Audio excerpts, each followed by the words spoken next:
hot air. So it's an inductive heater right here that blows hot air down through the nozzle. So you have two different heating technologies. Below this one? Yeah, it goes in here. And there's a heater. So the heater blows down and focuses it through this nozzle to the specific component that we're trying to match to the board. So say we're doing this component right here. Yeah. The bottom heater is going to get the whole board nice and warm. The nozzle is going to focus the heat just where we're trying to melt and reflow the solder to that part of the board. Does that make sense? Yeah, So you can do all different size components. You see here different shapes. We did really small ones earlier. We have a 1080 IHD camera that can focus in and make this small part look just as big as this one camera. how your controls are towards it. We're going to do it now. So your nozzles have to match exactly to the Yep. size of the board. Yep. Usually they're a little bit bigger, like 3 millimeters each direction. Like this nozzle is a little bit bigger than that part. Okay. And then for small ones like this, we have micro nozzles, really small holes that'll focus in on smaller parts. Oh, so this one just to match the different size of the Yeah. Yeah, there's like different adapters, so you would just pop on. If the part was that big, and just the you just pop it on here, Yeah. and then you would pop this nozzle into there instead of this one.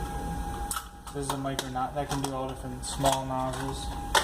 You guys ordered some more, and then this is a micro vacuum pick. So if you did do, there's different size vacuum picks. So the nozzles are for the heat. The vacuum pick is to pick up the part. This is a vacuum pick. So this is actually going to pick it up. So for really small ones, these are small vacuum picks. So this is actually vacuum.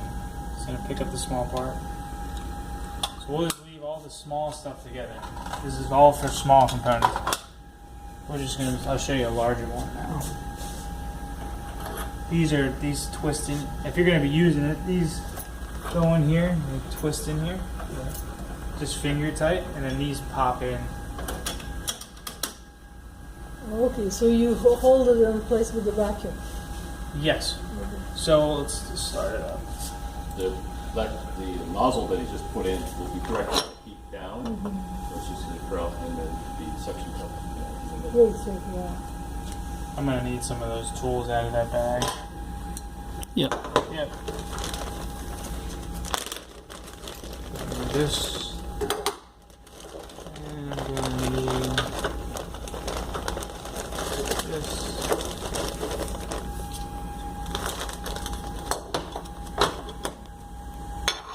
Alright.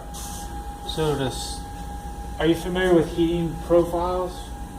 No. Probably not. Yeah. So this is our heat, time, and temperature.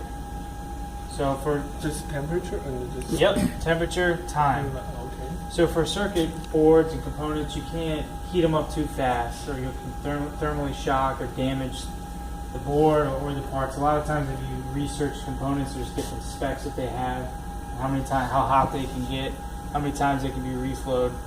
So this is it's going to preheat the board, then it's going to get soaked and get a little bit warmer, and then reflow. Actually melt. These are solder balls. Yeah.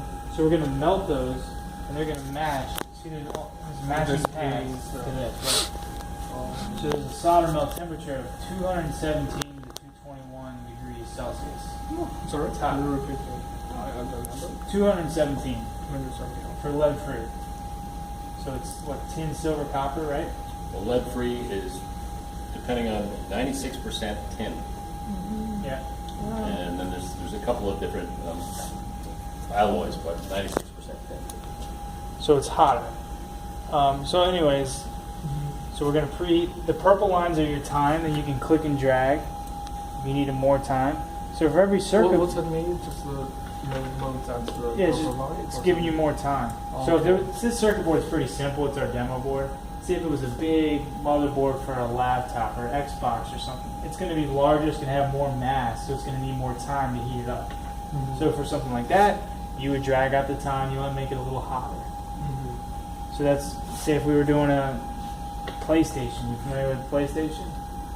Nothing? Anything? You might drag it out another 30 seconds. Or, But how do you know it's going to be taking about 1 hour? Do you have oh, it won't take an value? hour. Yeah, this is all preset that we set up as pace. It's a good starting point. And then from there you make small changes. Oh, I see. And we have sensors to monitor the temperature on the board. So when you get you need, that's one of the materials you need to buy from companies. We don't have the tips. Yeah. So you tape it right next to it and touch the board end apart. So it's going to monitor exactly where it is and when it reaches a certain temperature and how long it's there for. So those are important. And the machine came with 4 of those. So you have 4 different spots. So you can do 4 different spot Yep. temperature.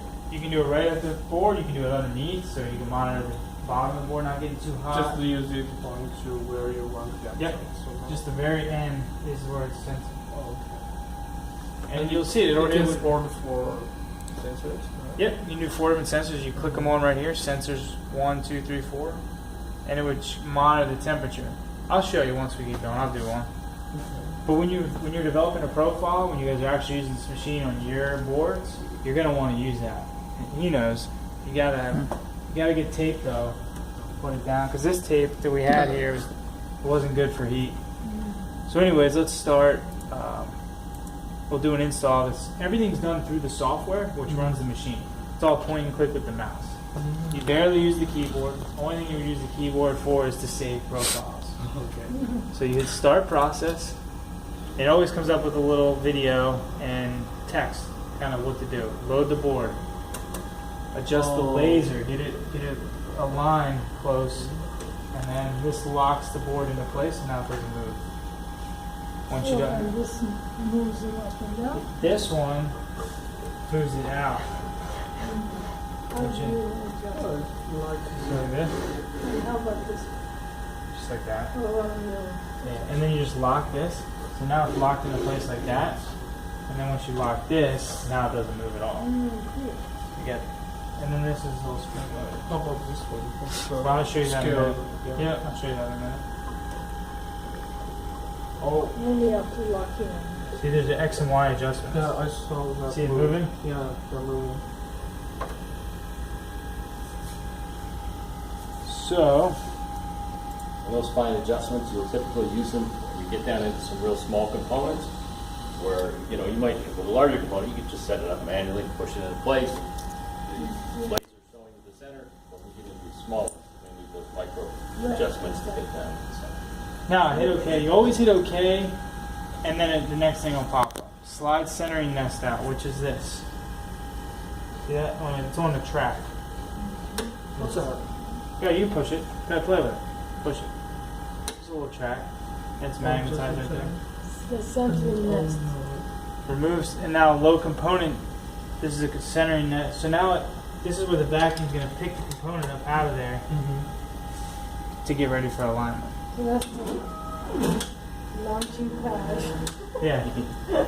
And it doesn't have to be that perfect. It's just to get a rough get a rough center. See, now it picked it up. Yeah, the vacuum. Right, now we're going to move this. Okay. And we're going to do a flux dip, what's called a flux dip. Okay. This is